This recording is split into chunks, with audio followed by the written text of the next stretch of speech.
ఉన్న బంగారాన్ని విడిపించి ఆ రోజు ఆన్లైన్ రేటుకే మేము కొంటాం. Sharma gold company. నమస్తే, వెల్కమ్ టు సుమన్ టీవీ. నేను మీ యామ్ని. ప్రస్తుతం మనతో ఉన్నారు జ్యోతిష్య వాస్తు పురాణ ఆగమ శాస్త్ర పండితులు కొత్తపల్లి సురేష్ శర్మ గారు ఉన్నారు. వారితో మాట్లాడదాం. నమస్కారం గురుగారు. ఆయుష్మతి తల్లి. గురుగారు, రేపు శక్తిల ఏకాదశి అంటున్నారు. అసలు ఈ ఏకాదశికి ప్రాముఖ్యత ఏంటండి? అసలు ఏం చేయాలి ఆ రోజు?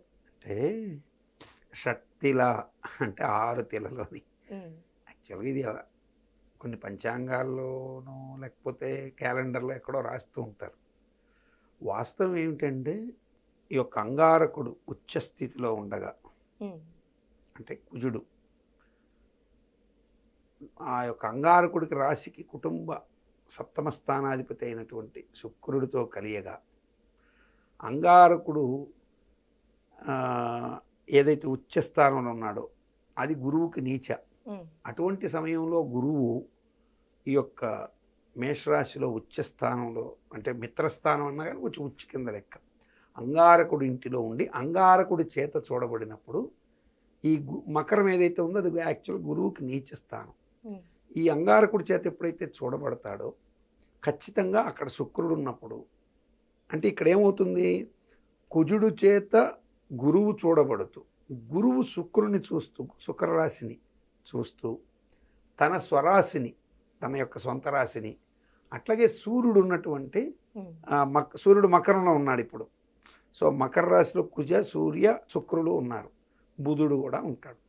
సో ఇప్పుడు ఏకకాలంలో గురువు తన స్వగృహమైనటువంటి ధనుస్సుని, సింహరాశిని సూర్యుడింటిని, అలాగే శుక్రుడింటిని చూస్తూ కుజుడు చేత చూడబడినప్పుడు పుత్రుల పరంగాను వైవాహిక పరంగాను సమస్యలు ఎదుర్కొంటున్నటువంటి వారికి, అంటే భార్యాభర్తలు ఎవరైతే అన్యోన్య దాంపత్యం లేకుండా బాధపడుతుంటారో, పర్టికులర్లీ సింహరాశిలో ఉన్నవాళ్ళు, తులారాశిలో ఉన్నవాళ్ళు, ధనుసు రాశిలో ఉన్నవాళ్ళు, మకర రాశిలో ఉన్నవాళ్ళు, మీనరాశిలో ఉన్నవాళ్ళు, ఇంకా వృషభం కూడా మనం లెక్కేసుకోవచ్చు. కానీ మెయిన్గా ఈ రాశుల్లో ఉన్నటువంటి వాళ్ళకి ఎవరైతే సంతానం సరైనటువంటి వ్యవస్థలో లేరని బాధపడుతుంటారో, ఎవరైతే భార్యాభర్తల మధ్య సంబంధ బాంధవ్యాలు బాగా లేక బాధపడుతుంటారో, ఎవరైతే మంచి అమ్మాయి రావటం లేదు, వివాహం కావటం లేదనో, లేదా మంచి భర్త దొరకట్లేదు, వివాహం కావటం లేదనుకునేటువంటి అమ్మాయిలు కానీ, వీళ్ళకి ఈ సమయంలో ఈ ఏకాదశి నాడు వీళ్ళందరూ ప్రభావితమవుతున్నది ఎక్కడంటే శని ఇంటిలో. శనికి దానం ఏమిటి? నువ్వులు. సో కాబట్టి షట్తిలలు అని 6 భాగాలుగా నువ్వుల్ని దానం చేస్తూ 6 భాగాలు చేసి దానం ఇవ్వడం, దీన్ని షట్తిల ఏకాదశి కింద ఎవరో చెప్పారు. అయితే ఇక్కడ ఇంకా దానికంటే కూడా గొప్ప విశేషం ఏంటంటే, ఉన్నటువంటి నక్షత్రాల్లోనే పంచాంగం చూస్తే అత్యంత దుష్టతారలుగా చెప్పబడినవి మూలా నక్షత్రము, జ్యేష్ఠ నక్షత్రం. జ్యేష్ఠ నక్షత్రానికి అయితే కూడా బ్లాక్ స్టార్ పెట్టేసి ఉంటారు. మూలా నక్షత్రం అత్యంత దోషభూయిష్టమైంది, దానికి శాంతులు చేస్తే మహోన్నతమైన యోగం వస్తుందని చెప్తారు. సో ఈ జ్యేష్ఠ నక్షత్రంలో పుట్టిన వాళ్ళు కానీ, మూలా నక్షత్రంలో పుట్టిన వాళ్ళు కానీ, ఇప్పుడు ఈ ఏకాదశి రోజున ఈ ఇద్దరూ కూడా సూర్యోదయంకి జ్యేష్ఠ నక్షత్రము, తదనంతరం మూలా నక్షత్రం ఉంది. జ్యేష్ఠ నక్షత్రానికి అధిపతి ఇంద్రుడైతే మూలా నక్షత్రానికి అధిపతి రాక్షసుడు.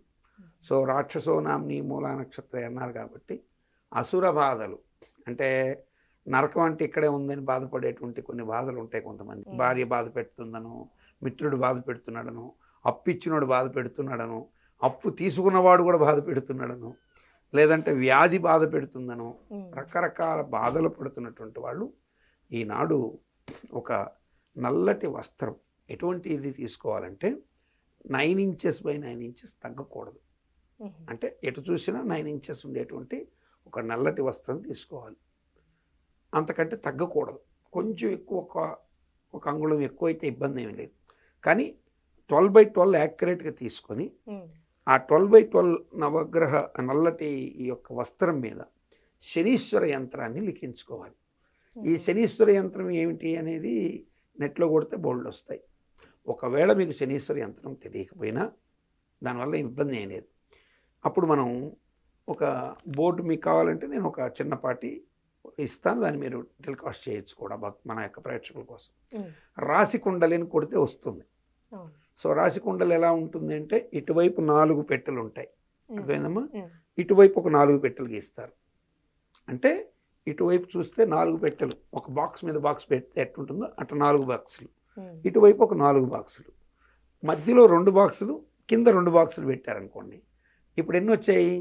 ఇటువైపు 4, ఇటువైపు 4, 8. మధ్యలో పైన 2 బాక్సులు, కింద 2 బాక్సులు అతికిచ్చావు. టోటల్ 12 వచ్చేసేగా. మధ్యలో ఒక బాక్స్ లాగా వచ్చేసింది. ఇప్పుడు ఈ 12 రాసుల్లో కూడా, ఈ 12 బాక్సుల్లో మీరు ఓం మొదటి బాక్సులో, మన అన్నిటికీ మూల మంత్రం ఓం కదా, ఓం. తర్వాత బాక్సులో నం, తర్వాత బాక్సులో శం, తర్వాత బాక్సులో శనైశ్చరాయ నమః రాసేసి ఆఖరి బాక్సులు ఎక్కడైతే ఇప్పుడు మీకు ఇలా రాసినప్పుడు ఏమవుతుందంటే, ఒక బోర్డు కనుక మనకు ఉంటే మనం క్లియర్గా దాన్ని చూపిస్తాం, లాస్ట్లో చూపిస్తాం. సో ఇలా రాసేసినప్పుడు ఏమవుతుందంటే, ఓం ఒక అక్షరం అయింది, నం ఒక అక్షరం అయింది, ఓం నం శం 3 అక్షరం అయింది. అంటే 3 రాసులు వెళ్ళిపోయి. శై శ నై శ ర యై న మ హ నమః అంటే 7 వెళ్ళిపోయినాయి. 7 వెళ్ళిపోతే ఇక మిగిలింది ఎంత ఉన్నాయి? ఇదొక 3 బాక్సులు వెళ్ళాయి, ఆ తర్వాత 7 బాక్సులు వెళ్ళాయి, 10 వెళ్ళిపోయినాయి. మిగిలింది 2.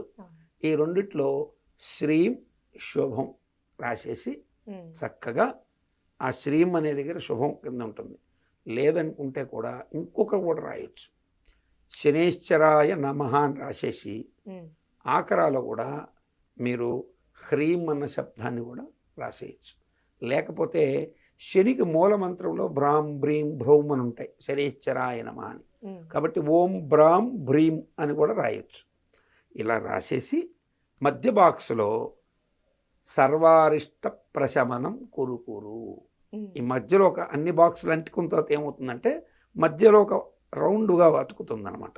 అంటే ఇటువైపు 4 బాక్సులు మీరు సపోజు ఇప్పుడు దీన్ని ఒకటి పెట్టాం, దీని మీద ఒకటి పెట్టాం, ఇలా 4 పెట్టిన తర్వాత మధ్యలో మళ్ళీ ఒక 2 బాక్సులు పెట్టాం, ఇటుపక్క మళ్ళీ ఒక 4 బాక్సులు. అంటే మీరు పెట్టెలుగా గీసుకున్నప్పుడు ఇటు 4 పెట్టెలు, ఇటు 4 పెట్టెలు గీసి, ఈ 4 పెట్టెలకు మధ్యలో ఇటు కింద 2 పెట్టెలు, పైన 2 పెట్టెలు గీసేస్తే అతుక్కుపోతుంది. సో మొత్తం మీద 12 కుండలు వచ్చేసి ఆ మధ్యలో ఖాళీ ఏర్పడిందిగా, అక్కడ ఓం నమః సర్వారిష్ట ప్రశమనం కొరుకొరు అని రాసేసి 6 పిడికిళ్ళు నువ్వులు. ఈరోజు తమాష ఏంటంటే, 6వ తారీఖు మన ఏకాదశి ఏదైతుందో 6 సంఖ్య న్యూమరాలజికల్గా 6 ఉంటుంది, అది శుక్రుడు 6 సంఖ్య, న్యూమరాలజికల్గా శుక్రుడు. సో తులా వృషభ లగ్నానికి శని రాజయోగప్రదుడు అంటారు. కాబట్టి భార్యాభర్తల మధ్య వచ్చేటువంటి దోషాలు తొలగిపోవడానికి ఈ షట్తిల ఏకాదశి కూడా, అని షట్తిలాలు అంటారు కానీ షట్తిలకు ప్రామాణికం ఏం కాదు.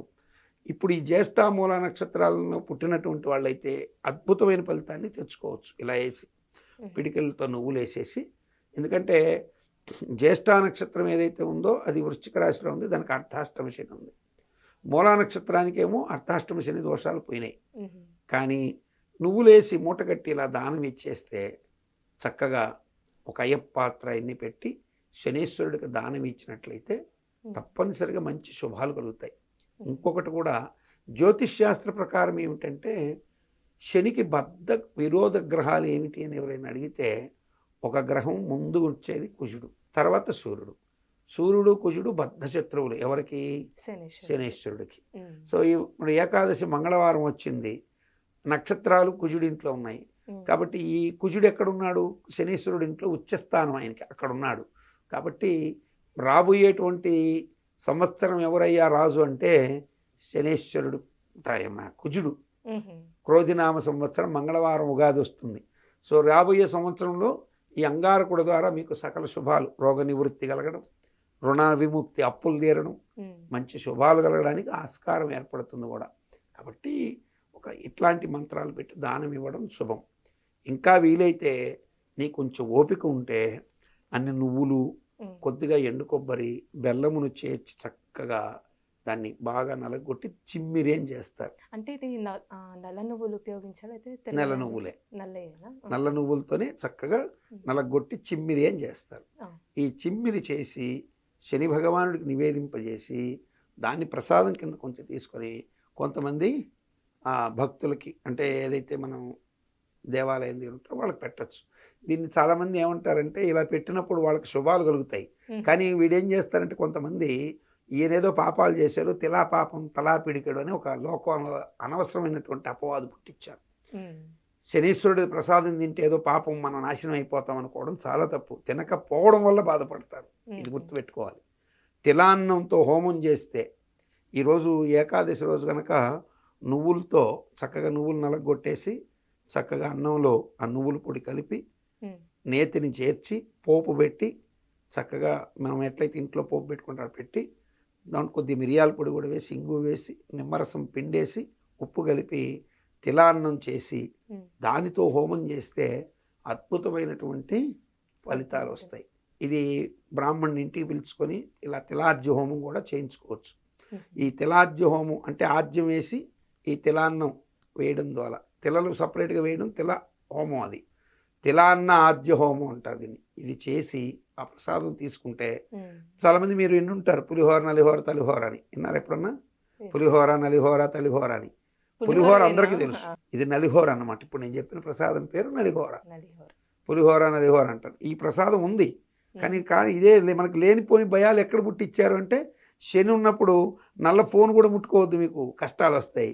నువ్వుల నుంచి ఎదిగి తీసుకోవద్దు, కష్టాలు వస్తాయి. నల్ల వస్త్రం దానం ఇస్తే తప్ప మీకు శని దోషాలు ఏమీ తగలవు. గుర్తుపెట్టుకోవాల్సింది, దానము ఇస్తే తప్ప మీకు శనిగ్రహం నేరుగా పట్టుకోదు. అయితే శని పట్టుకునే మార్గాలు మనం వదిలేస్తున్నాం. శని ఎలా మిమ్మల్ని ప్రవేశిస్తాడు అది వదిలేస్తున్నాం. ఎలా ప్రవేశిస్తాడు అంటే శని మనకి ప్రభావితమైనప్పుడు మనం ఏం చేస్తామంటే వేకోజామున నిద్రలేయం. అది అలక్ష్మీకరం, శనికి అప్రీతికరం. సరైన సమయానికి స్నానాలు ఉండవు, అకాల భోజనం, అకాల నిద్ర, ఇవన్నీ శని ప్రభావాలు. అలాగే బయటికి తిరిగి వచ్చిన తర్వాత శుభ్రంగా కాళ్ళు వాష్ చేసుకొని రావాలి. ఇలా వాష్ చేసుకోవడం పోతే కూడా దారిలో ఉన్నదంతా కూడా మనం సైంటిఫికల్గా చూస్తే కూడా ఊరంతా తిరిగి వచ్చాడు. ఎక్కడి నుంచి ఏ డస్ట్ వచ్చిందో ఏ వైర్లు వచ్చిందో ఇంట్లోకి వస్తుంది. ఇది కూడా శని ప్రభావమే కదా. సో కాబట్టి కాళ్ళు కడుక్కొని నోట్లో నీళ్లు ఉక్కిరించి బయట చల్లుకొని శనీశ్వర భగవానుడికి నమస్కరించి చేయాలి. రెండవది, శని ప్రభావానికి బాగా గురైనటువంటి వాడు తప్పనిసరిగా సూర్య నమస్కారాలు చేయాలి. ఈ శని ప్రభావంలో పడ్డవాడు పొద్దున్న లేచి సూర్యుడి సైజు చూడరు, ఇంకెలా తీరుతాయి? కాబట్టి ఈ ఏకాదశి నాడైనా కనీసం ఇటువంటి విశిష్ట తిథుల్లో కనీసం లేచి ఆ దేవుడికి దండం పెట్టుకొని ఇలా హోమం చేసుకున్నట్టయితే మంచి శుభాలు కలగడానికి ఆస్కారం ఎక్కువగా ఉంటుందని చెప్పచ్చు. చాలా చక్కగా తెలియజేశారు గురుగారు. ధన్యవాదాలు. ఆయుష్మతి భవ.